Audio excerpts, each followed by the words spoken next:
अभिलाषा Hindi academy में सभी विद्यार्थियों का एक बार फिर से हार्दिक अभिवादन। हम देख रहे थे संपूर्ण हिंदी व्याकरण। तो अभी तक हम लोगों ने हिंदी भाषा का विकास, संविधान में हिंदी के प्रावधान और लिपियों का विकास हम देख चुके हैं। ये सारी कक्षाएं जो हम बना रहे हैं उसकी प्लेलिस्ट संपूर्ण हिंदी व्याकरण के नाम से बनी हुई है मेरे चैनल पर। इसके अलावा हिंदी गद्य की विविध विधाओं पर भी जो प्लेलिस्ट बनी हुई है तथा टीजीटी, पीजीटी, असिस्टेंट प्रोफेसर आदि के भी 10-10 सालों के प्रश्न पत्र मेरे चैनल पर आप उपलब्ध हैं। आप एक साथ उन्हें देख सकते हैं, उनका अवलोकन कर सकते हैं। ये पुराने प्रश्न पत्र हमें आगामी परीक्षाओं के तैयारी के लिए मजबूत बनाते हैं और बहुत सारे प्रश्न ऐसे होते हैं जो रिपीटेड होते हैं, इसलिए पुराने प्रश्न पत्रों को देखना बहुत ही आवश्यक होता है। तो चलिए ये प्रश्न भी जो मैं करवा रही हूँ किसी न किसी परीक्षा में, किसी न किसी शिक्षक भर्ती परीक्षा में पूछा गया है। तो ये बहुत ही महत्वपूर्ण है और इनको भी ज़रूर आप अवश्य देखें और अपने साथियों में इसे ज़रूर साझा करें, इसे मतलब शेयर करें। और पहली बार चैनल पर आए हैं या अभी तक चैनल को सब्सक्राइब नहीं किया तो प्लीज़ ज़रूर लाइक, शेयर, सब्सक्राइब और कमेंट करना ना भूलें। तो चलिए आज की कक्षा प्रारंभ करते हैं। आज की कक्षा का पहला प्रश्न है, क्रिया के मूल को कहते हैं। तो क्रिया के मूल को धातु कहते हैं।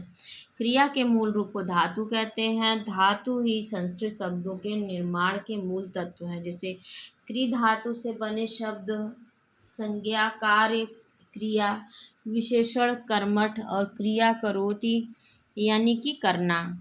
अन्य महत्वपूर्ण तथ्य है, जब कोई सार्थक शब्द वाक्य में प्रयुक्त होता है तो उसे पद कहते हैं। संज्ञा या सर्वनाम के जिस रूप से वाक्य का संबंध किसी दूसरे शब्द के साथ स्थापित होता है उसे कारक कहते हैं। दो या दो से अधिक शब्दों, पदों के संयोग से बनने वाले नए शब्द को समास कहते हैं। तो ये कुछ परिभाषाएं थी संज्ञा, सर्वनाम, समास आदि की। जिस शास्त्र में शब्दों के शुद्ध रूप और प्रयोग के नियमों का निरूपण होता है उसे कहते हैं व्याकरण शास्त्र।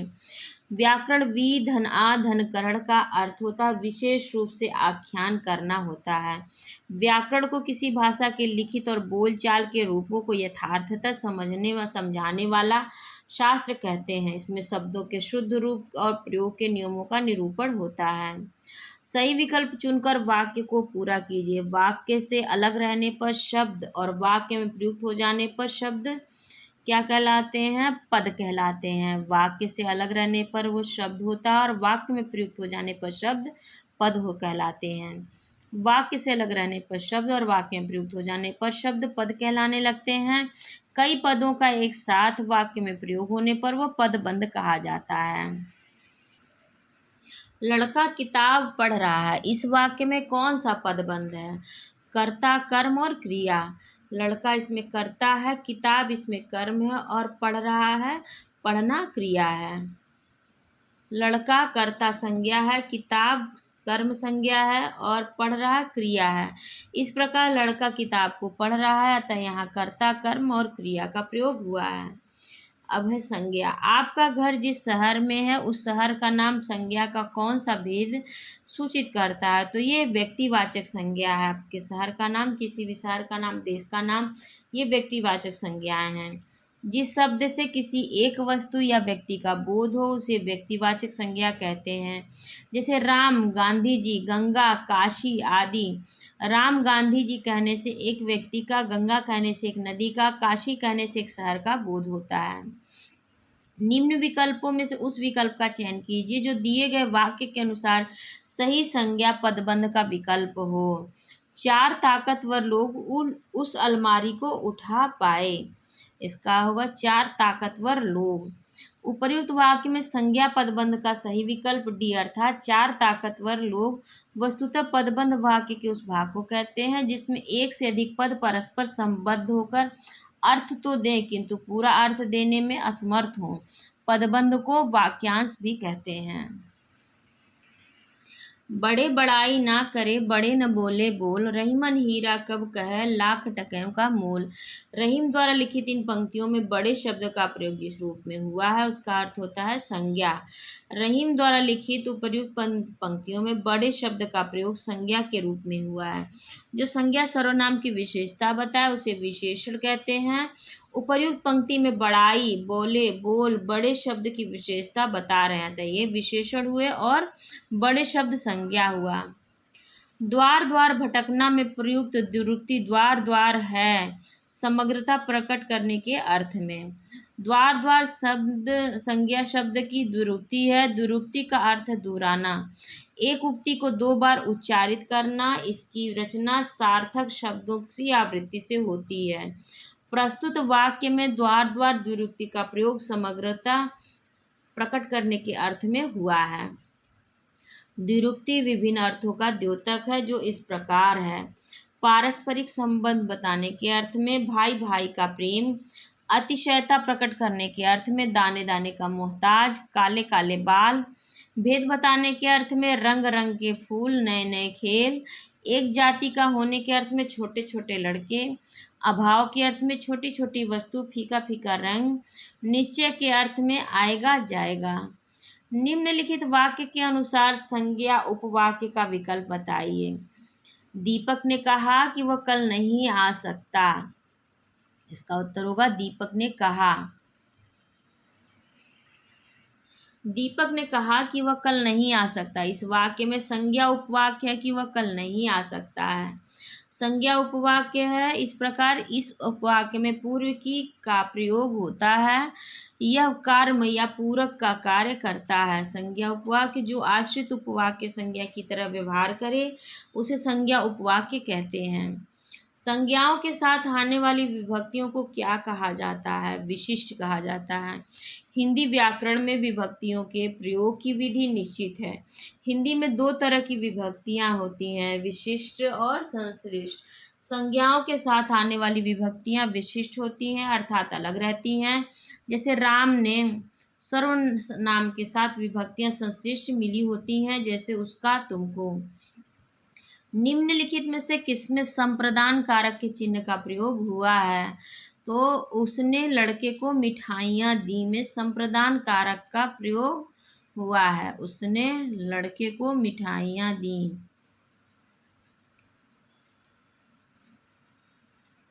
उसने लड़के को मिठाइयाँ दी वाक्य संप्रदान कारक का उदाहरण है। वस्तुतः जिस वाक्य में कुछ दिया जाने का या किया जाने का बोध हो उसे संप्रदान कारक कहते हैं। जिस वाक्य में कुछ दिए जाने का या कुछ किए जाने का बोध होता है उसे संप्रदान कारक कहते हैं। हर जगह के लिए नहीं आएगा, संप्रदान के लिए इसका कारक चिन्ह है, परंतु जिसमें जहाँ पर कुछ दिए जाने का या कुछ किए जाने का बोध हो वहाँ भी संप्रदान होता है। यही ट्रिकी प्रश्न होते हैं जो कि परीक्षाओं में पूछे जाते हैं। हमारे देश में जयचंदों की कमी नहीं है में जयचंदों संज्ञा के किस भेद के अंतर्गत आता है? तो ये जातिवाचक संज्ञा के अंतर्गत आएगा। कुछ व्यक्तियों में कुछ विचित्र गुण होते हैं या दुर्लभ गुणों के कारण उसके प्रतिनिधि माने जाते हैं। उन व्यक्तियों का नाम लेते ही उनका वह गुण दिमाग के सामने आ जाता है। ऐसी स्थिति में इसका जातिवाचक के रूप में प्रयोग होता है। जैसे भीष्म पितामह शब्द सुनते ही दृढ़ प्रतिज्ञा का विचार मन में आता है। दृढ़ प्रतिज्ञा वाले व्यक्ति का चित्र सामने आता है। कुछ भी उदाहरण इसे समझा जा सकता है, जैसे हमारे देश में जयचंदों की कमी नहीं है, विभीषण से बचो, कलयुग में भी हरिश्चंद्रों की कमी नहीं है, वह तो एकलव्य है, गुरु के लिए कुछ भी कर सकता है। उपर्युक्त उदाहरणों में जयचंद विश्वासघात का, विभीषण देशद्रोही का, एकलव्य गुरु भक्ति के प्रतिनिधि के रूप में प्रयुक्त हुआ है। इनमें से भाववाचक संज्ञा है चिंता। इसमें से भाववाचक संज्ञा है जिस शब्द में किसी वस्तु अथवा व्यक्ति के गुण, दशा, भाव, धर्म, स्वभाव इत्यादि का बोध होता है उसे भाववाचक संज्ञा कहते हैं। जैसे दया, क्रोध, चिंता, ममत्व, मनुष्यता, लड़कपन इत्यादि। इनमें से भाववाचक संज्ञा है अमीरी। उपर्युक्त विकल्पों में से अमीरी शब्द भाववाचक संज्ञा का उदाहरण है। वस्तुतः जिस संज्ञा शब्द से व्यक्ति या वस्तु के गुण या धर्म, दशा अथवा व्यापार का बोध होता है उसे भावात्मक संज्ञा कहते हैं। अमीर, गरीब तथा भिक्षुक जातिवाचक संज्ञाएं हैं। जातिवाचक संज्ञा बूढ़ा, लड़का, मित्र और पंडित है। भाववाचक संज्ञा हो जाएगा बुढ़ापा, लड़कपन, मित्रता और पंडिताई। राष्ट्र की भाववाचक संज्ञा होगी राष्ट्रीयता। भाववाचक संज्ञा प्रायः 5 प्रकार के शब्दों से बनती है। जातिवाचक संज्ञा से, विशेषण से, सर्वनाम से, क्रिया से तथा अव्यय से। राष्ट्र एक जातिवाचक संज्ञा है। इसका भाववाचक संज्ञा में रूपांतरण राष्ट्रीयता है। सुंदर की भाववाचक संज्ञा है, ए और बी दोनों सही होगा, यानी सुंदरता और सौंदर्य दोनों सुंदर की भाववाचक संज्ञाएं होंगी। निम्नलिखित में से कौन सी भाववाचक संज्ञा है? तो सामीप्य इसमें से भाववाचक संज्ञा है। दिए गए विकल्पों में से सामीप्य शब्द भाववाचक संज्ञा है। सामीप्य शब्द समीप अव्यय से बना है। भाववाचक संज्ञा शब्द है वस्तुतः जिस संज्ञा शब्द से व्यक्ति या वस्तु के गुण या धर्म, दशा या व्यापार का बोध हो रहा है उसे भाववाचक संज्ञा कहते हैं। निम्नलिखित में से कौन सी व्यक्तिवाचक संज्ञा है? ई उपयुक्त में से कोई नहीं। इसमें से व्यक्तिवाचक बहन, कलम और पानी ये सभी जातिवाचक संज्ञाएं हैं। बहन तथा कलम जातिवाचक संज्ञा जबकि पानी द्रव्यवाचक संज्ञा है। इस प्रकार दिए गए शब्दों में से कोई भी शब्द व्यक्तिवाचक संज्ञा शब्द नहीं है। निम्नलिखित में से कौन सी समूहवाचक संज्ञा है? इसमें से उपर्युक्त में से एक से अधिक इसमें से समूहवाचक है, जैसे गुच्छा और कुंज, दोनों गुच्छा और कुंज समूहवाचक संज्ञाएं हैं।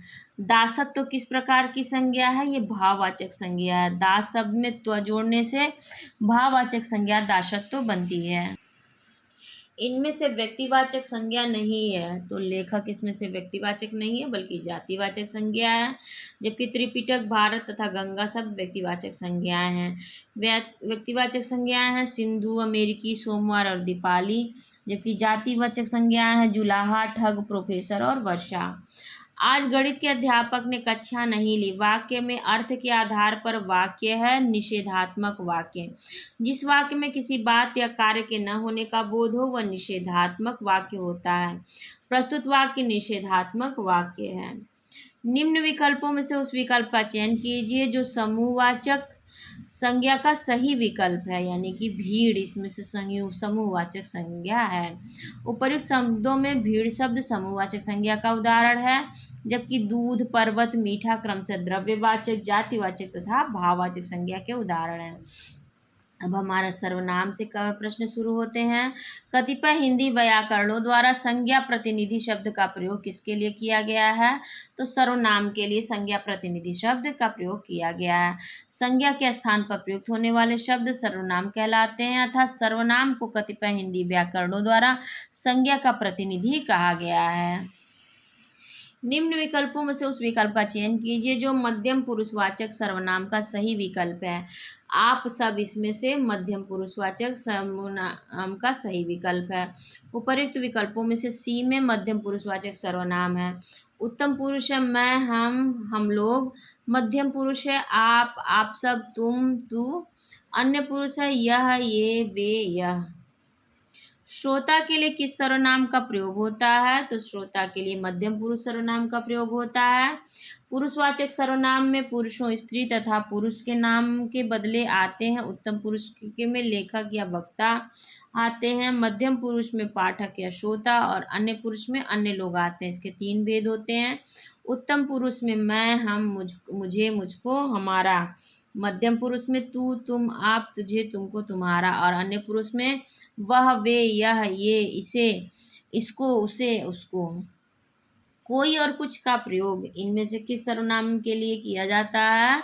अनिश्चयवाचक सर्वनाम के लिए किया जाता है। जिस सर्वनाम में किसी निश्चित वस्तु का बोध हो उसे अनिश्चयवाचक सर्वनाम कहते हैं, जैसे कोई, कुछ इत्यादि।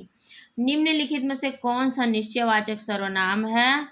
तो ये है यह। जिस सर्वनाम से कहने वाले के पास या दूर की किसी वस्तु के निश्चय का बोध हो रहा हो उसे निश्चयवाचक सर्वनाम कहते हैं। यह तथा वह निश्चयवाचक सर्वनाम के उदाहरण हैं। जैसा करोगे वैसा भरोगे में कौन सा सर्वनाम है?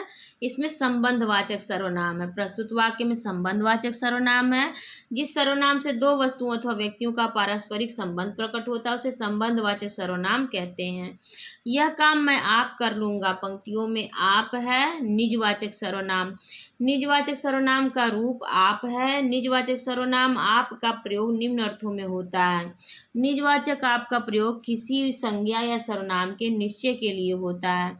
निजवाचक आप का प्रयोग दूसरे व्यक्ति के निराकरण के लिए भी होता है। सर्वसाधारण के अर्थ में भी आप का प्रयोग होता है। अवधारणा के अर्थ में कभी कभी आप के साथ ही जोड़ा जाता है। निम्न विकल्पों में से उस विकल्प का चयन कीजिए जो दिए गए वाक्य के अनुसार सर्वनाम के भेद का सही विकल्प हो। आपको कोई परेशानी तो नहीं। यह है निजवाचक सर्वनाम। आप निजवाचक सर्वनाम का भेद है अतः उपर्युक्त वाक्य के आधार पर विकल्प ए सही है। वस्तुतः ऐसे सर्वनाम जिनका प्रयोग कर्ता के लिए या कर्ता के साथ अपनत्व प्रकट करने के लिए किया जाए उसे निजवाचक सर्वनाम कहा जाता है। निजवाचक सर्वनाम है निज, आप, अपने, आप, स्वयं, खुद और स्वतः। हिंदी के अन्य पुरुष के निश्चयवाचक सर्वनाम का अविकारी रूप है वह। हिंदी के अन्य पुरुष के निश्चयवाचक सर्वनाम का अविकारी रूप वह है। निम्नलिखित में से कौन सा शब्द सर्वनाम नहीं है? तो 10 गुना। 10 गुना विशेषण है, यह निश्चित संख्यावाचक विशेषण के अंतर्गत आता है। तो इस कक्षा को मैं अब यहीं पर विराम देती हूँ। इसके आगे के प्रश्न हम क्रिया चैप्टर से देखेंगे। तब तक के लिए आप सभी का बहुत बहुत धन्यवाद। पहली बार चैनल पर आए या अभी तक चैनल को सब्सक्राइब नहीं किया तो प्लीज़ लाइक, शेयर, सब्सक्राइब और कमेंट करना ना भूलें। आप सभी का बहुत बहुत धन्यवाद।